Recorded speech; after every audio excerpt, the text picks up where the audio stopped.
রূপ পরিবর্তন করে পালানোর চেষ্টা, হাসিনার উপদেষ্টা সালমান এফ রহমান ও সাবেক আইনমন্ত্রী আনিসুল হক গ্রেফতার। মনিরুল ইসলাম ও হাবিবুর রহমান বাধ্যতামূলক অবসরে।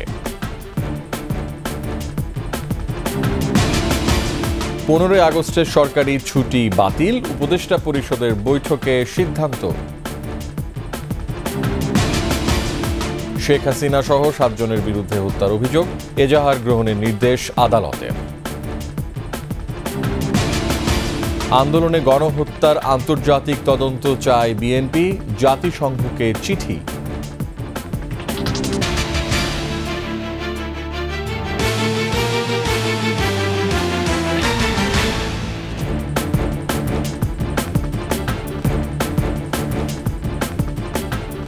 শুনছিলেন ফার্স্ট সিকিউরিটি ইসলামী ব্যাংক পিএলসি সংবাদ শিরোনাম। আমন্ত্রণ রাতের 21 সংবাদে, আপনাদের সাথে আছি আমি রিয়াজ হাফিজ। দর্শক, 21 টেলিভিশনের সংবাদ একই সাথে সরাসরি দেখতে পাবেন আমাদের ফেসবুক পেজ www.facebook.com/2124 অনলাইনে। সংবাদে আরও থাকছে, এবার আদানি কাণ্ডে সেবি প্রধান মাধবী পুরীর নাম, পদত্যাগ দাবি।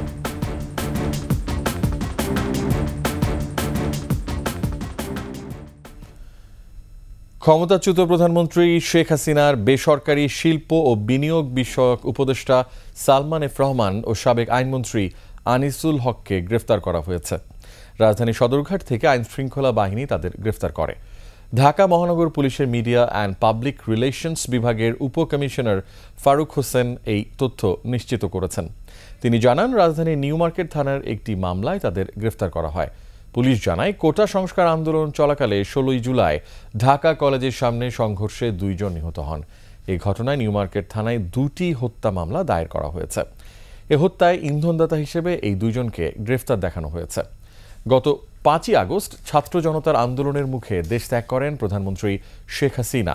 এরপর মন্ত্রিপরিষদ সদস্য ও আওয়ামী লীগ নেতারা আত্মগোপনে চলে যান।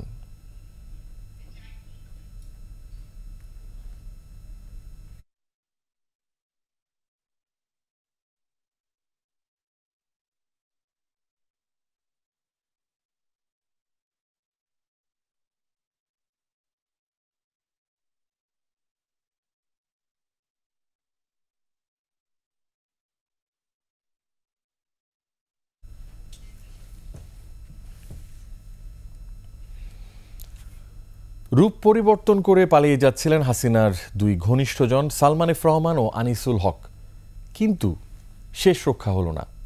পালিয়ে যাওয়া শেখ হাসিনার বিনিয়োগ উপদেষ্টা ও সাবেক আইনমন্ত্রী আনিসুল হককে সদরঘাট এলাকা থেকে গ্রেফতার করেছে পুলিশ।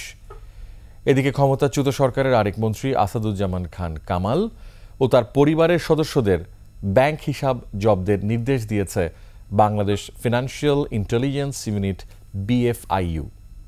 আরও জানাচ্ছেন আশরাফ শুভ।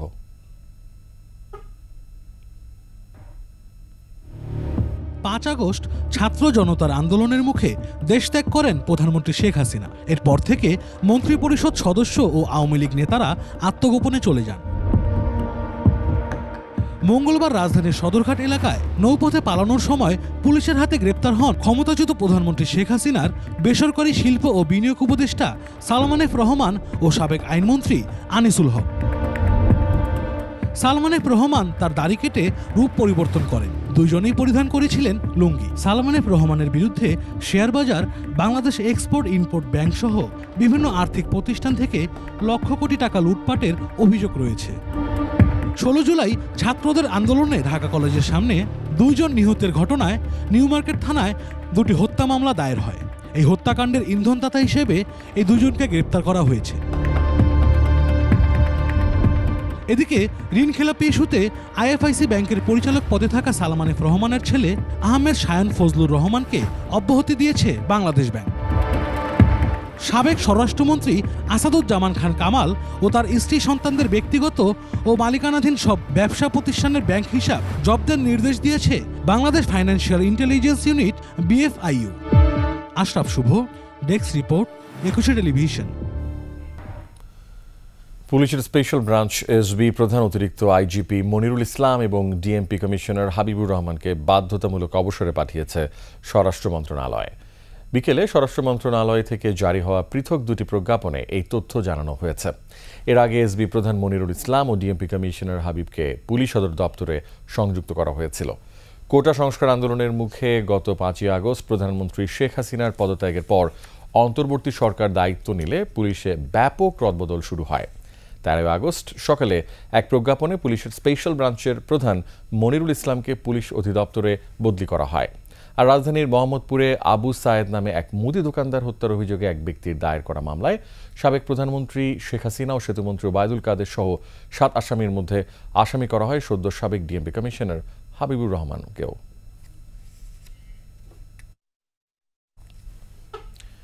15 আগস্টের সাধারণ ছুটি বাতিল করা হয়েছে। প্রধান উপদেষ্টা ডক্টর মোহাম্মদ ইউনূসের সভাপতিত্বে উপদেষ্টা পরিষদের সভায় এই সিদ্ধান্ত গৃহীত হয়।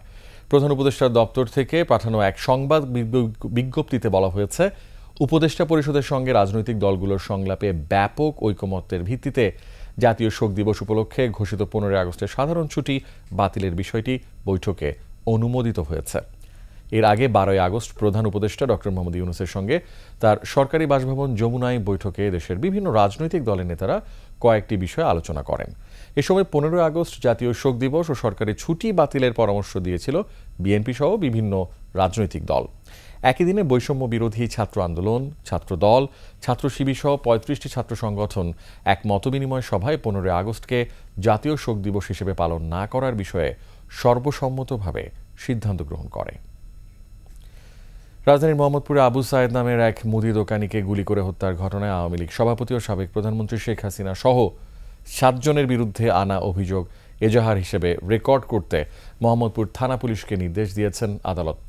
ঢাকা চিফ মেট্রোপলিটন ম্যাজিস্ট্রেট আদালত এ আদেশ দেন। আরও জানাচ্ছেন শাকির আরজু। কোটা আন্দোলনের সমর্থনে গত 19 জুলাই মোহাম্মদপুর থানাধীন বসিলার 40 ফিট চৌরাস্তায় মিছিলে নামেন আবু সাঈদ।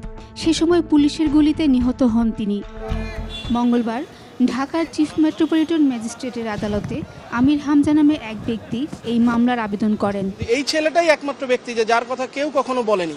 পরবর্তীতে তার ফ্যামিলিতে খোঁজ নিয়ে জানতে পারি যে তারা অত্যন্ত দরিদ্র, তাদের এই খরচ দেওয়ার সামর্থ্য নাই। বিবেকের তাড়নায় আর থাকতে না পেরে আজকে এসে খুনি হাসিনার এগেনস্টে হত্যা মামলার জন্য আবেদন করেছি। আবেদনের প্রেক্ষিতে দুপুরে আদালত মামলার বাদী এস.এম. আমির হামজার জবানবন্দি রেকর্ড করেন। পরে আদেশ দেন আদালত। এই আসামিদের বিরুদ্ধে আইন আমলে নিয়ে মামলার একটি এফআইআর দেওয়ার জন্য আমরা বিজ্ঞ আদালতের নিকট আমরা নিবেদন জানিয়েছি। মামলায় আওয়ামী লীগের সাধারণ সম্পাদক ওবায়দুল কাদের, সাবেক স্বরাষ্ট্রমন্ত্রী আসাদুজ্জামান খান কামাল, সাবেক IGP Abdullah Al Mamun, DMP commissioner Habibur Rahman, অতিরিক্ত আইজিপি হারুনুর রশিদ ও অতিরিক্ত যুগ্ম police commissioner Biplab Kumar. 5ই August প্রধানমন্ত্রীর দায়িত্ব থেকে পদত্যাগ করার পর এই প্রথম কোনো মামলা হলো। শাকির আরজু, 21 টেলিভিশন, ঢাকা। ছাত্র জনতার আন্দোলনে ক্ষমতাচ্যুত শেখ হাসিনা সরকারের সংগঠিত গণহত্যার আন্তর্জাতিক তদন্তে জাতিসংঘকে চিঠি দিয়েছে বিএনপি। সরকারের পৃষ্ঠপোষকতায় যে গণহত্যা হয়েছে তার জন্য শেখ হাসিনাকে বিচারের মুখোমুখি হতে হবে বলেও জানিয়েছেন বিএনপি নেতা আমির খসরু মাহমুদ চৌধুরী। অন্যদিকে জনগণের কথা বিবেচনা রেখে অন্তর্বর্তী সরকারের উপদেষ্টাদের কথা বলা উচিত বলে মনে করেন বিএনপি নেতা ডক্টর আব্দুল মঈন খান। মোহাম্মদ কবিরের রিপোর্ট।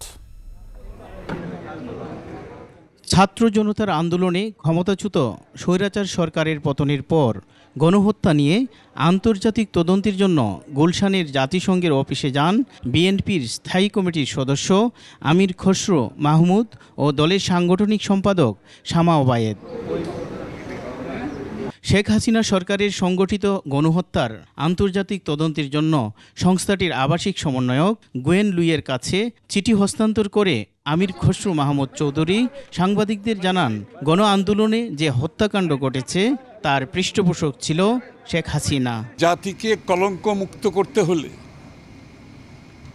দেশের মধ্যে দেশের বাইরে যে ঘটনার মাধ্যমে হত্যাযজ্ঞ করেছে সরকারের পৃষ্ঠপোষকতায়, এটাকে জাতির সামনে বিশ্বের সামনে আমাদেরকে তুলে ধরতে হবে, যাতে আগামী দিনে বাংলাদেশে কেউ সাহস করবে না যে বাংলাদেশে নিজের দেশের নাগরিকদের হত্যা করে জোর করে ক্ষমতায় গিয়ে থাকার যে আকাঙ্ক্ষা, সেই আকাঙ্ক্ষা যাতে কারো মনে আগামী দিনে না যায়। গণহত্যার দায় শেখ হাসিনা এড়াতে পারে না বলেও মন্তব্য করেন তিনি। ফিরে আসা না আসা তো তাদের নিজস্ব সিদ্ধান্ত, কিন্তু গণহত্যার বিচারের সম্মুখীন হবে এটা নিয়ে কারো মনে কোনো সন্দেহ থাকার ব্যক্তি দল, এটা তাদের যে এই বিচারের সম্মুখীন হতে হবে এই ব্যাপারে কারো মনে কোনো সন্দেহ নাই। অন্যদিকে ঢাকা মেডিকেল কলেজ হাসপাতালে আন্দোলনে আহত নেতাকর্মীদের দেখে আসার পর অন্তর্বর্তী সরকারের স্বরাষ্ট্র উপদেষ্টার রাজনৈতিক বক্তব্যের সমালোচনা করেন বিএনপির নেতা ডক্টর আব্দুল মঈন খান। পরবর্তীকালীন সরকার গঠিত হয়েছে, তাদেরকে দায়িত্ব দিয়েছে ছাত্র জনতা, তাদের ম্যান্ডেট কিন্তু ছাত্র জনতা, তারা কিন্তু ভোটে আসেনি। কাজেই তারা যে ম্যান্ডেট পেয়েছে এটা এমন একটি পরিস্থিতিতে হয়েছে সেটা আপনারা বুঝতে পারছেন, এবং সেই পরিস্থিতিতে তারা দায়িত্ব নিয়েছে। আমরা আশা করি তারা তাদের দায়িত্ব সঠিকভাবে পালন করবে। জাগ্রত জনতা এই দেশে আর কোনো ষড়যন্ত্র হতে দেবে না বলেও জানান বিএনপির এই নেতা। তার কাছে কোনো ষড়যন্ত্র টিকবে না। মোহাম্মদ কবির, 21 টেলিভিশন, ঢাকা। অন্তর্বর্তী সরকারের অধীনে সুষ্ঠু নির্বাচনের অপেক্ষায় আছে বিএনপি মহাসচিব মির্জা ফখরুল ইসলাম আলমগীর বলেন, হিন্দু সম্প্রদায়ের উপর কোনো ধরনের হামলা হলে নেতাকর্মীদের তা প্রতিহত করতে হবে। প্রতিনিধিদের তথ্যচিত্রে ডেস্ক রিপোর্ট। ঢাকা থেকে ঠাকুরগাঁও যান মির্জা ফখরুল ইসলাম আলমগীর। গড়িয়া ডিগ্রি কলেজ মাঠে ঐক্য ও সম্প্রীতি সমাবেশে তিনি বলেন, পরিকল্পিতভাবে হিন্দু সম্প্রদায়ের উপর নির্যাতন চালানো হচ্ছে। সজাগ থাকতে হবে। তারা আবার হিন্দু সম্প্রদায়ের উপরে আক্রমণ হচ্ছে, হামলা হচ্ছে, এই অভিযোগ তুলে তারা আজকে দেশে একটা নৈরাজ্য সৃষ্টি করতে চায়। তিনি বলেন, শেখ হাসিনা ও তার দোসররা ভারতে পালিয়ে গিয়ে এখন সেখান থেকে ষড়যন্ত্র শুরু করেছে। তারা সনাতন ধর্মাবলম্বীদের ঢাল হিসেবে ব্যবহার করার চেষ্টা করছে। যখন মানুষের সামনে দাঁড়াতে পারে না, এখন আমাদের হিন্দু ভাইদেরকে ঢাল হিসেবে আগে বাড়ায় দিতে চায়। মির্জা ফখরুল বলেন, শেখ হাসিনার সরকার শিক্ষার্থী ও জনতার উপর নির্বিচারে গুলি করে হত্যা করেছে। সেনাবাহিনীকেও গুলি করার নির্দেশ দিয়েছিল, কিন্তু দেশপ্রেমিক সেনাবাহিনী সাধারণ মানুষের উপর গুলি চালাতে অস্বীকার করে। Mahiya Rahman, text report, 21 television. বাংলাদেশের সবাই এক পরিবার, পার্থক্য কিংবা বিভেদের সুযোগ নাই। গণতান্ত্রিক অধিকার, মানবাধিকার প্রতিষ্ঠা করা সরকারের মূল লক্ষ্য বলে মন্তব্য করেছেন প্রধান উপদেষ্টা ডক্টর মোহাম্মদ ইউনূস। ঢাকেশ্বরী মন্দির পরিদর্শন শেষে সবাইকে ধৈর্য ধরে ঐক্যবদ্ধ থাকার আহ্বান জানান তিনি। বিস্তারিত আকবর হোসেন সুমনের রিপোর্টে। ছাত্র জনতার বিজয় এবং আওয়ামী লীগ নেতৃত্বাধীন সরকারের পতনের পর দেশের বিভিন্ন স্থানে উপাসনালয়, ঘরবাড়িতে হামলার অভিযোগে প্রতিবাদ করছে হিন্দু সম্প্রদায়। সনাতন ধর্মাবলম্বীদের জাতীয় উপাসনালয় ঢাকেশ্বরী মন্দিরে 2 উপদেষ্টা সহ তাৎক্ষণিক পরিদর্শনে যান প্রধান উপদেষ্টা ডক্টর মোহাম্মদ ইউনূস। পরে সবাইকে ঐক্যবদ্ধ থাকার আহ্বান জানিয়ে তিনি বলেন, ন্যায় বিচার প্রতিষ্ঠাই সরকারের লক্ষ্য। অধিকারটাকে প্রতিষ্ঠিত করা আমাদের মূল কাজটার মধ্যে যেতে হবে। আপনাদের নেহাত সুনির্বন্ধ অনুরোধ, আপনারা ওই বিভিন্ন ইয়েতে চলে যান না, ক্ষোভের মধ্যে চলে যান না। এই ক্ষোভ হলে এই ক্ষোভের মধ্যে মারামারি কারাগারি লেগে যাবে। একত্রে আসুন, এক আইন, যে আমাদের আইনের অধিকার দিতে হবে। আজকে যেটা বললেন যে আমরা আইনের অধিকার পাই না, আমাদের বিচার হয়, এটি হলো আসল জিনিস। সরকারকে সহযোগিতায় সবাইকে পাশে থাকার আহ্বান জানান ডক্টর ইউনূস। আমরা এসেছি যে এক মানুষ, এক অধিকার, এর মধ্যে কোনো পার্থক্য করা যাবে না। আমাদেরকে একটু সাহায্য করেন, আপনারা ধৈর্য ধরেন, করতে পারলাম কি পারলাম না সেটা পরে বিচার করেন, যদি না পারি আমাদেরকে দোষ দিন। এদিকে রাষ্ট্রীয় অতিথি ভবন যমুনায় প্রধান উপদেষ্টার সঙ্গে বৈঠক করে হিন্দু, বৌদ্ধ, খ্রিস্টান ঐক্য পরিষদের নেতারা। এ সময় নির্যাতন বৈষম্যের বিচারে একটি কমিশন গঠন করার দাবি জানান তারা। এই প্রতিশ্রুতিগুলো বাস্তবায়নের জন্য মাঠে আন্দোলনে থাকে, যাতে তারা উপলব্ধি করতে পারেন যে আমরাও মাঠে আছি, আমরা এই দাবিগুলোর বাস্তবায়ন চাই। আকবর হোসেন সুমন, 21 টেলিভিশন, ঢাকা। শহীদ প্রেসিডেন্ট জিয়াউর রহমান ও সাবেক প্রধানমন্ত্রী খালেদা জিয়ার ছোট ছেলে মরহুম আরাফাত রহমান কোকোর জন্মদিন উপলক্ষে নয়াপল্টনে বিএনপির কেন্দ্রীয় কার্যালয়ে দোয়া মাহফিল হয়েছে। এতে অতিথি ছিলেন বিএনপির স্থায়ী কমিটির সদস্য মির্জা আব্বাস। তিনি বলেন, আরাফাত রহমান কোকো ছিলেন বিশিষ্ট ক্রীড়া সংগঠক। তার সাংগঠনিক দক্ষতা দেশের ক্রীড়াঙ্গনে আমূল পরিবর্তন আনে। 2015 সালের 24 জানুয়ারি মালয়েশিয়ায় হৃদরোগে আক্রান্ত হন আরাফাত রহমান কোকো। ওই দিন বাংলাদেশ সময় দুপুর 12:30টার দিকে মালয়েশিয়ার ন্যাশনাল হাসপাতালে নেয়ার পথে ইন্তেকাল করেন তিনি।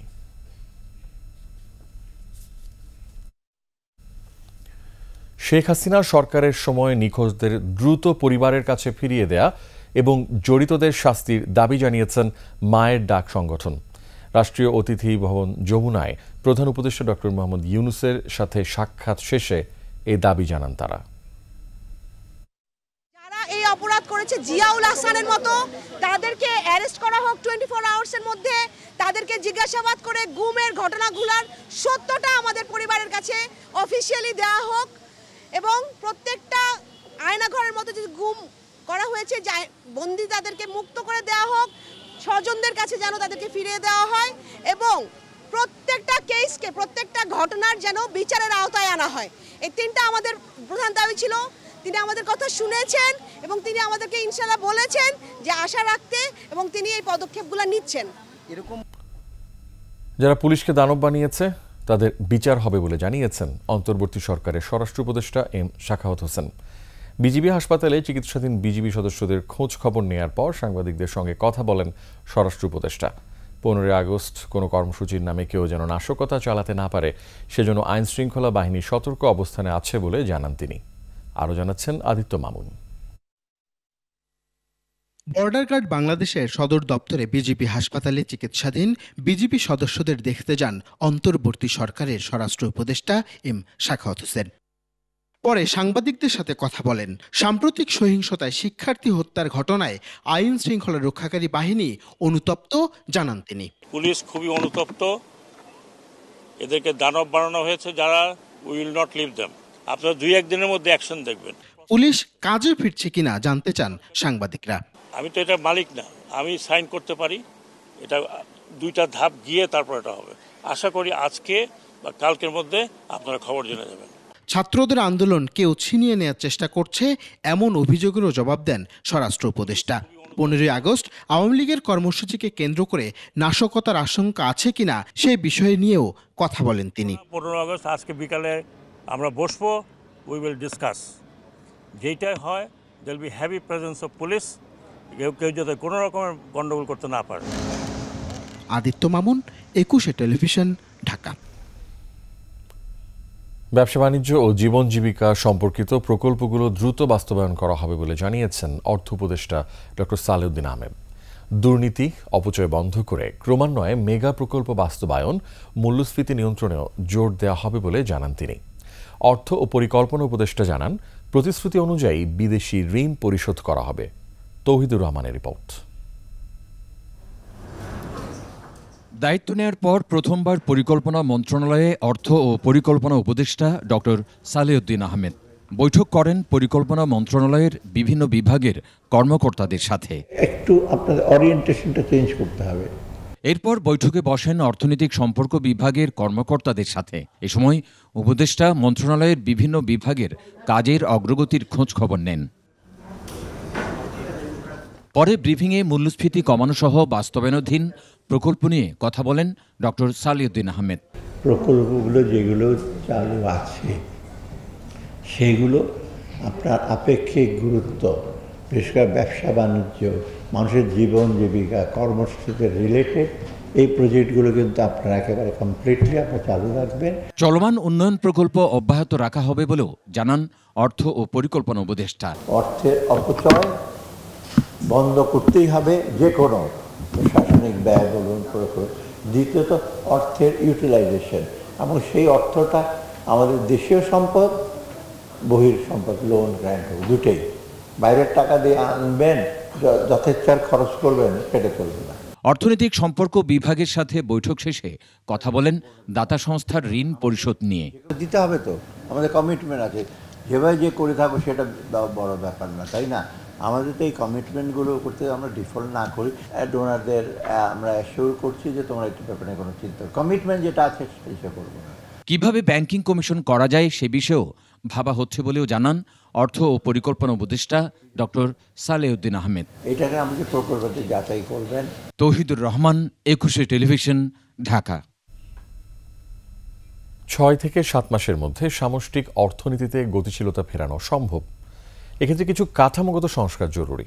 ঠেকাতে হবে অর্থ পাচার, নিয়ন্ত্রণে আনতে হবে মূল্যস্ফীতি।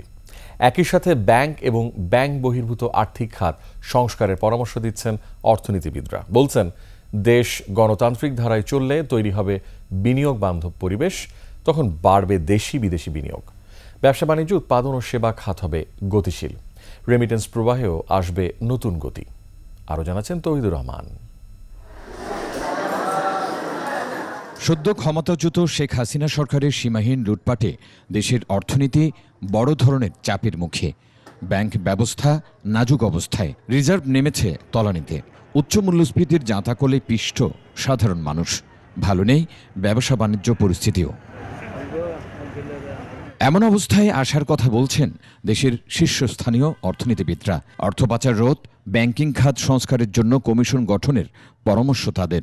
স্টক মার্কেটের কথা ধরুন, মাত্র 8-10% হচ্ছে জিডিপির এটার ক্যাপিটাল মার্কেট ক্যাপিটালাইজেশন, ভারতে 120%। ব্যাংকিং খাত নিয়ে ইমিডিয়েটলি খুব দ্রুতই বিশিষ্ট যারা ব্যাংক সম্পর্কে বোঝেন, যারা সামগ্রিক অর্থনীতি বোঝেন, তাদেরকে নিয়ে 3-4-5 জনের একটা কমিটি করে ফেলা। ব্যবসা বাণিজ্যে তৈরি হওয়া সিন্ডিকেট ভেঙে নৈতিকতা প্রতিষ্ঠার কথা উঠেছে জোরে সোরে। মূল্যস্ফীতি নিয়ন্ত্রণকে অগ্রাধিকার দেওয়ার পক্ষে মত অর্থনীতিবিদদের। মূল্যস্ফীতিকে কমাতে হবে, ইন্টারেস্ট রেটকে কমাতে হবে, কিন্তু অ্যাডমিনিস্ট্রেটিভলি নয়।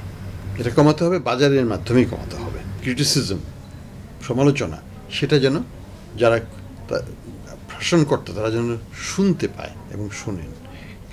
তাদেরকে যদি স্তব্ধ করে দেওয়া হয়, প্রেসকে যদি স্তব্ধ করে দেওয়া হয়, তাহলে সরকারই কিন্তু ভুল পথে পরিচালিত হয়, যেটা হাসিনার সরকারের একটা গ্লেয়ারিং এক্সাম্পল। দেশ পুরোপুরি স্থিতিশীল ও গণতান্ত্রিক ধারায় ফিরলে তৈরি হবে বিনিয়োগ বান্ধব পরিবেশ, বাড়বে দেশি বিদেশি বিনিয়োগ ও রেমিটেন্স, গতিশীল হবে ব্যবসা বাণিজ্য, উৎপাদন ও সেবা খাত। তাই আগামী 6 থেকে 7 মাসের মধ্যেই অর্থনীতিকে ইতিবাচক ধারায় ফেরানো সম্ভব বলছেন তারা। আবার দ্বিতীয়বার যেন আমরা কোনো ডিক্টেটর না দেখি, বাক স্বাধীনতার উপর হস্তক্ষেপ না দেখি, আমাদের ভোটাধিকারের উপর হস্তক্ষেপ যেন আমাদের দেখতে না হয়। এই জিনিসগুলোকে নিশ্চিত করতে হবে, অ্যালং উইথ অর্থনৈতিক স্বাধীনতা অর্জনের মাধ্যমে। প্রবৃদ্ধি, রপ্তানি সহ নানা সূচকে তথ্যের গরমিল রয়েছে জানিয়ে অর্থনীতি পুনরুদ্ধারে সব সরকারি পরিসংখ্যান নির্ভুল ও বিশ্বাসযোগ্য করার পরামর্শ এই অর্থনীতিবিদদের। তৌহিদুর রহমান, 21 টেলিভিশন, ঢাকা। অন্তর্বর্তীকালীন সরকারের দায়িত্ব নেয়ার পর যুক্তরাষ্ট্র সহ বড় সব দেশের সাথে যোগাযোগ হয়েছে বলে জানিয়েছেন পররাষ্ট্র উপদেষ্টা তৌহিদ হোসেন। মঙ্গলবার পররাষ্ট্র মন্ত্রণালয়ে এই কথা বলেন তিনি বলেন, যে লক্ষ্যে অভ্যুত্থান এবং পালাবদল হলো তা পূরণে তাদের সহযোগিতা চাইলে তার আশ্বাসও মিলেছে। এ সময় বিএনপি চেয়ারপারসন খালেদা জিয়ার বিদেশে চিকিৎসা প্রসঙ্গে তিনি বলেন, এটি স্বাস্থ্য মন্ত্রণালয়ের বিষয়।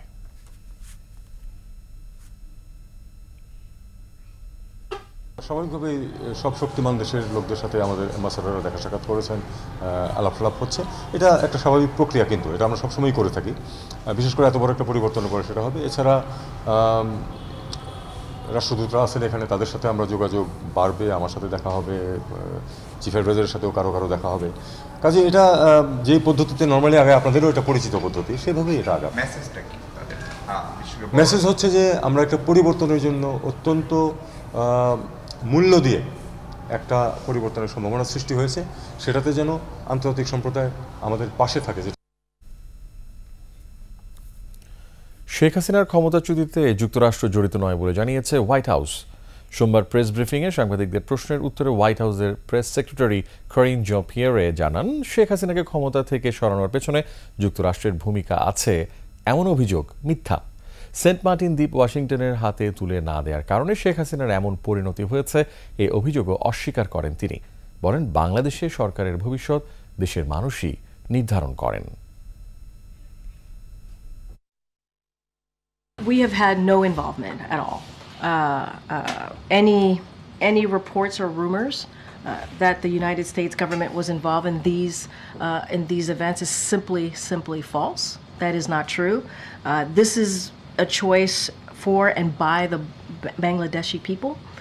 We believe that the Bangladeshi people should determine the future of the Bangladeshi government, and that's where we stand.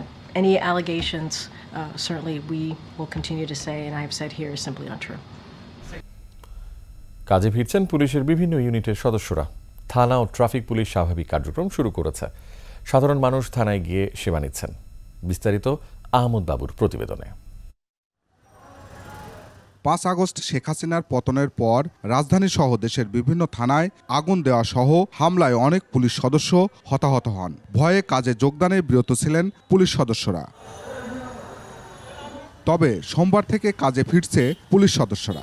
সড়কে ট্রাফিক পুলিশের সদস্যরা দায়িত্ব পালন করছে। তারা বলছে জনগণের সর্বোচ্চ ভালো সেবা দেওয়ার চেষ্টা করছেন তারা। সবাই মিলে সামগ্রিকভাবে কাজ করছি। সবাই আপনারা আমাদের পাশে থাকবেন। সাধারণ পাবলিক আমাদেরকে খুব আন্তরিকতার সাথে গ্রহণ করছে, সেই সুবাদে আমরা ভালোভাবে কাজ করে যাচ্ছি। আমাদের স্বাভাবিক কার্যক্রম চলছে আর কি। চেষ্টা করবো যাতে পরিস্থিতি আরো ভালো হয়, সুন্দর হয়, সেই চেষ্টাই করব। রাজধানীর থানাগুলোতে চলছে স্বাভাবিক কার্যক্রম। বিভিন্ন সেবা নিচ্ছেন নগরবাসী। যথেষ্ট ভালো সেবা হয়েছে এবং কোনো ভোগান্তি না আসছি। সুন্দর মতো স্যারেদের আমাদের বিষয়টা বলছি এবং আমার কথা মতো স্যার আমার কাজটা করে দিয়েছে। বরফের ব্যবসা করি তো, এটা আর কি লুটপাট করে নিয়ে গেছে কিছু কিছু দুষ্কৃতীরা, এই আর কিছু, এই জন্য অভিযোগ করতে আসছি। পুলিশ সদস্যরা বলছেন গণমানুষের পুলিশ হিসাবে সেবা দেওয়ার চেষ্টা করছেন তারা।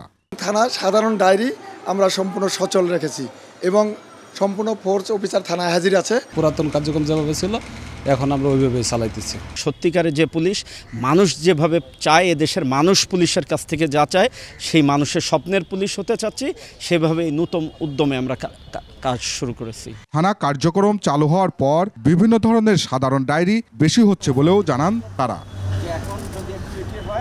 আহমদ বাবু, 21 টেলিভিশন, ঢাকা। নতুন গঠিত অন্তর্বর্তীকালীন সরকারের উপদেষ্টা হিসেবে শপথ নিলেন বীর মুক্তিযোদ্ধা ফারুকী আজম বীর প্রতীক। আজ বঙ্গভবনে তাকে শপথ বাক্য পাঠ করান রাষ্ট্রপতি মোহাম্মদ শাহাবুদ্দিন। এ সময় প্রধান উপদেষ্টা প্রফেসর মোহাম্মদ ইউনুস সহ অন্য উপদেষ্টাদের অনেকেই উপস্থিত ছিলেন। রাষ্ট্রপতি গত 8 আগস্ট পৃথক 2টি আদেশের মাধ্যমে প্রধান উপদেষ্টা ও 16 জন উপদেষ্টাকে নিয়োগ দেন। মন্ত্রিপরিষদ বিভাগ থেকে এটি প্রজ্ঞাপন আকারে প্রকাশিত হয়। পরে ওই দিনই শপথের মাধ্যমে প্রধান উপদেষ্টা ডক্টর মোহাম্মদ ইউনুস ও অন্য 13 জন উপদেষ্টা শপথ নেওয়ার মাধ্যমে দায়িত্ব গ্রহণ করেন। গত রোববার দুপুরে অন্তর্বর্তীকালীন সরকারের উপদেষ্টা হিসেবে শপথ নেন বিধান রঞ্জন রায় ও সুপ্রদীপ চাকমা। আজ উপদেষ্টা পরিষদের সবশেষ সদস্য হিসেবে শপথ নিলেন বীর প্রতীক পদবীর মুক্তিযোদ্ধা ফারুকী আজম। তিনি মুক্তিযুদ্ধে নৌ কমান্ডো হিসেবে দায়িত্ব পালন করেন। জেনারেল ওয়াকারুজ্জামান বলেছেন, এই সরকার কিছু সংস্কার করতে যাচ্ছে। সেটার জন্য যত ধরনের সহযোগিতা এই সরকার চাইবে তা সেনাবাহিনী নিশ্চিত করবে বলে জানান তিনি। রাজশাহী সেনানিবাসে প্রেস ব্রিফিংয়ে এ কথা বলেন সেনাপ্রধান। পুলিশ বিভিন্ন থানায় অলরেডি কাজ শুরু করেছে, যেটা একটা ভালো জিনিস। আমরা পুলিশকে প্রোটেকশন দিয়ে যাচ্ছি। তারা সম্পূর্ণভাবে যখন কর্ম শুরু করে দিবে, যখন পরিস্থিতি আরও স্বাভাবিক হয়ে আসবে, তখন আমরা ইনশাআল্লাহ সেনানিবাসে ফেরত যাব। দেশের আইন শৃঙ্খলা রক্ষা সহ উপকূলীয় অঞ্চলের সার্বিক নিরাপত্তার পাশাপাশি মোংলার 38টি মন্দিরের নিরাপত্তা জোরদার করেছে কোস্টগার্ড। মোংলা উপজেলার মন্দিরগুলোয় টহল শেষে কোস্টগার্ড পশ্চিম জোনের কর্মকর্তা লেফটেন্যান্ট কমান্ডার আবিদ বিন মঞ্জুর সাংবাদিকদের বলেন, সংখ্যালঘু বলে কাউকে আলাদা করে দেখা হচ্ছে না। সবার এক দেশ, এক জাতি, সবাই বাংলাদেশি। এছাড়া দেশের চলমান পরিস্থিতিতে যে কোনো নাশকতা মোকাবেলায় বাংলাদেশ কোস্টগার্ড সদা সচেষ্ট রয়েছে। আওয়ামী লীগ ও 14 দলের দোসরদের বিরুদ্ধে দেশব্যাপী মামলা দেয়া ও তাদের বিচার নিশ্চিতের আহ্বান জানিয়েছে বৈষম্য বিরোধী ছাত্র আন্দোলন। সপ্তাহব্যাপী রেজিস্ট্রেন্স উইক নামে 4 দফা দাবিতে শুরু করা প্রথম দিনের কর্মসূচি শুরু হয় রাজু ভাস্কর্য থেকে। পরে রোড মার্চ করে মিছিল নিয়ে ভিসি চত্বর থেকে কেন্দ্রীয় শহীদ মিনারে জমায়েত হয় বিভিন্ন সমন্বয়ক সহ ছাত্ররা। এ সময় দেশব্যাপী হত্যাযজ্ঞের জন্য দ্রুত বিচার ট্রাইব্যুনাল গঠন করে শেখ হাসিনা ও তার দলের বিচার সহ 4 দফা দাবি জানান ছাত্ররা। সুষ্ঠু বিচার না হওয়া পর্যন্ত মাঠে থাকারও ঘোষণা দেন তারা। ফ্যাসিবাদী কাঠামোকে ব্যবহার করে যেসব হত্যাকাণ্ড ঘটানো হয়েছে সেগুলোর দ্রুত বিচার নিশ্চিত করতে বিশেষ ট্রাইব্যুনাল গঠন করতে হবে। আগের ফ্যাসিস্ট সরকারের যারা ফুড সোলজার ছিল, যেসব সচিব ছিল, সেসব আমলা ছিল, তাদেরকে পদত্যাগের মধ্য দিয়ে পদচ্যুতের মধ্য দিয়ে আমরা সেটির দৃশ্যমান পদক্ষেপ দেখতে চাই। এবার বাণিজ্য সংবাদ।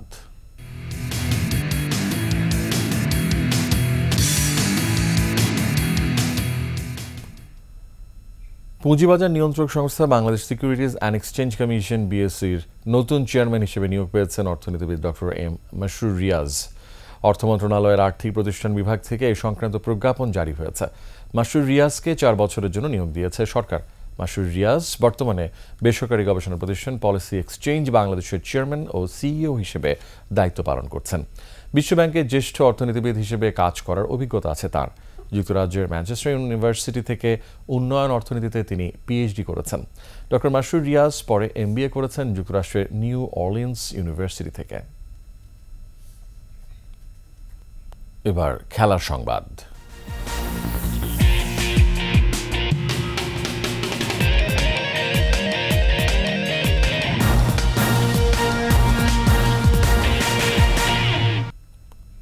অযোগ্য চাটুকারিতার অভিযোগে বোর্ড কর্তাদের পদত্যাগের দাবিতে উত্তাল ক্রিকেটাঙ্গন। মিরপুর স্টেডিয়ামের মূল ফটকের সামনে বাংলাদেশ ক্রীড়া উন্নয়ন পরিষদের ব্যানারে বিক্ষোভ করেছেন বিভিন্ন সংগঠন ও সাবেক ক্রীড়াবিদরা। তাদের দাবি শুধু পদত্যাগই নয়, আনতে হবে বিচারের আওতায়। আকাশুজ্জামানের রিপোর্ট।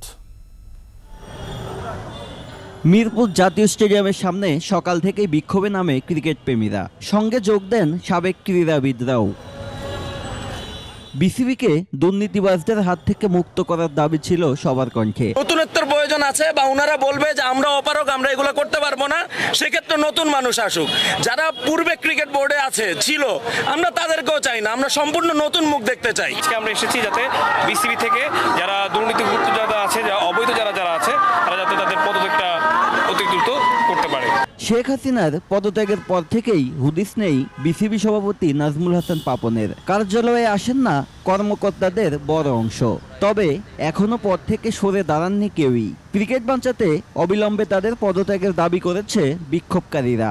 ক্রিকেটটাকে টোটালি রাজনৈতিক ব্যক্তির কোনো ইন্ধন, কোনো ধরনের কোনো কিছু স্বজনপ্রীতি এই ক্রিকেট বোর্ডে কোনো কিছু চলবে না। বিসিবির সভাপতি নাজমুল হাসান পাপন সহ সকল বোর্ড পরিচালক ও বোর্ড কর্মকর্তা যারা দুর্নীতির সাথে সম্পৃক্ত আছে ওনাদের আমরা পদত্যাগের দাবিতে এখানে আসছি। বিসিবির ক্রিকেট পরিচালনা বিভাগের প্রধান জালাল ইউনুস, বিপিএল গভর্নিং বডির চেয়ারম্যান ইসমাইল হায়দার মল্লিক, বিসিবির পরিচালক ওবেদ রশিদ সহ অনেকের নাম উল্লেখ করা হয়েছে এই বিক্ষোভে। আমরা চাচ্ছি বিসিবির দুর্নীতিবাজ যারা কর্মকর্তা আছে তাদেরকে সবকিছু বাতিল করে নতুনভাবে বোর্ড গঠন করা হোক। যেই প্রতিষ্ঠানগুলোর জন্য ক্রিকেটের নামে যে কাজগুলি চলছে এই প্রতিষ্ঠানগুলোর কাজ বন্ধ রাখতে হবে এবং এটা উপদেষ্টা যিনি রয়েছেন দায়িত্বপ্রাপ্ত এই যুব এবং ক্রীড়ার, তার সাথে বসে আলোচনা করে যে কমিটির দায়িত্ব নেবে তাদের মাধ্যমে পরবর্তী যে উন্নয়নমূলক যে কাজগুলি হবে সেগুলি পরিচালিত হবে। ক্রিকেটের উন্নয়ন ও বিসিবিকে ঢেলে সাজানোর দাবি তাদের। এ লক্ষ্যে খুব শীঘ্রই ক্রীড়া উপদেষ্টার সাথে দেখা করতে চান বিক্ষোভকারীরা। আকাশুজ্জামান, একুশে টেলিভিশন।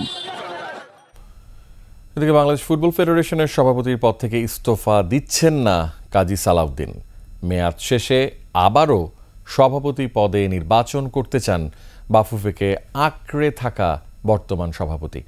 শেখ হাসিনার পতনের পর পদত্যাগের হিড়িক পড়েছে বিভিন্ন সরকারি ও বেসরকারি দপ্তরে, একই হাওয়া লেগেছে ক্রীড়াঙ্গনেও। সে ধারাবাহিকতায় 2008 সাল থেকে বাংলাদেশ ফুটবল ফেডারেশনের চেয়ারে বসা কাজী সালাউদ্দিনের পদত্যাগের দাবি উঠেছে। কয়েক দফায় বাফুফের সামনে বিক্ষোভও করেছে বাংলাদেশ ফুটবল সমর্থকদের একটি সংগঠন। বেঁধে দেওয়া হয় 24 ঘন্টার আলটিমেটাম। সংবাদ মাধ্যমের কাছে মুখ খুলেছেন কাজী সালাউদ্দিন। এবার 3রা অক্টোবর মেয়াদ শেষ হওয়ার আগে কোনোভাবেই পদত্যাগ করবেন না তিনি। তাছাড়া 26 অক্টোবর নির্বাচনেও সভাপতির পদে পঞ্চমবারের মতো লড়ার ইচ্ছাও প্রকাশ করেছেন সালাউদ্দিন। পাকিস্তান গিয়ে ফুলেল শুভেচ্ছা পেল বাংলাদেশ জাতীয় ক্রিকেট দল। 2 ম্যাচের টেস্ট সিরিজ খেলতে ভোরে লাহোর বিমানবন্দরে পৌঁছায় টেস্ট দলে থাকা খেলোয়াড়রা।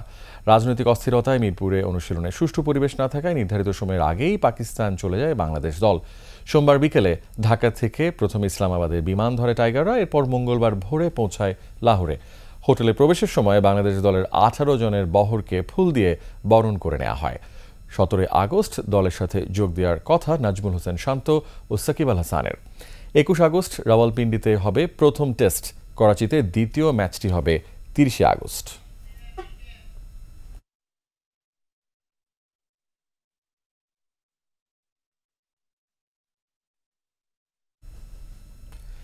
শেষ করছি রাতের 21 সংবাদ। তবে যাবার আগে ফার্স্ট সিকিউরিটি ইসলামী ব্যাংক পিএলসি সংবাদ শিরোনামগুলো আরও একবার। রূপ পরিবর্তন করে পালানোর চেষ্টা, হাসিনার উপদেষ্টা সালমান এফ রহমান ও সাবেক আইনমন্ত্রী আনিসুল গ্রেফতার। মনিরুল ইসলাম ও হাবিবুর রহমান বাধ্যতামূলক অবসরে। 15 আগস্টের সরকারি ছুটি বাতিল, উপদেষ্টা পরিষদের বৈঠকে সিদ্ধান্ত। শেখ হাসিনা সহ 7 জনের বিরুদ্ধে হত্যার অভিযোগ, এজাহার গ্রহণের নির্দেশ আদালতের। আন্দোলনে গণহত্যার আন্তর্জাতিক তদন্ত চায় বিএনপি, জাতিসংঘকে চিঠি। সর্বশেষ সংবাদ।